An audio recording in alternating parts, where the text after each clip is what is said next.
Hello guys, আমি শুভ। সেদিন আমি চলে গিয়েছিলাম ব্যাডমিন্টন টুর্নামেন্টে। তো রশিদপুরে আমাদের এই খেলাটি হয়। তো বহু দূর দূর থেকে সবাই খেলতে আসে। আর এখানে গিয়ে তো আমি একটা জিনিস দেখে অবাক হয়ে গেলাম যে এই দাদাটা যে খেলছিল তার একটা হাত ছিল না, সে লেফটিতে খেলছিল। তো দেখো কত সুন্দর খেলছে।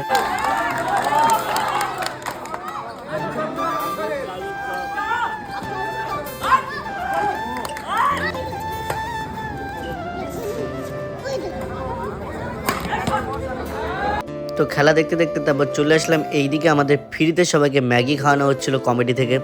তো তারপরে আমিও ম্যাগি নিয়ে নিলাম। ম্যাগি খাওয়া দাওয়ার পরে আবার একটা নতুন টিম নেমে গিয়েছিল খেলতে। তো তাদের খেলাটা আমরা উপভোগ করছিলাম সবাই মিলে। তো দেখতে পাচ্ছ এত দর্শক। আর তো আজ হচ্ছিল সেমিফাইনাল, কালকে হবে মেন ফাইনাল। আজকে যারা যারা এই খেলা থেকে জিতবে তাদেরকে কালকে আবার খেলানো হবে।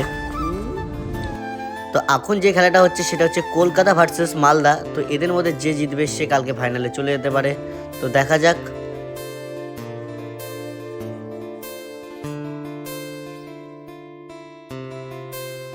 তো আজকের মতন ভিডিওটি এতটুকুই। দেখা হচ্ছে নেক্সট একটি ভিডিওতে। Bye bye.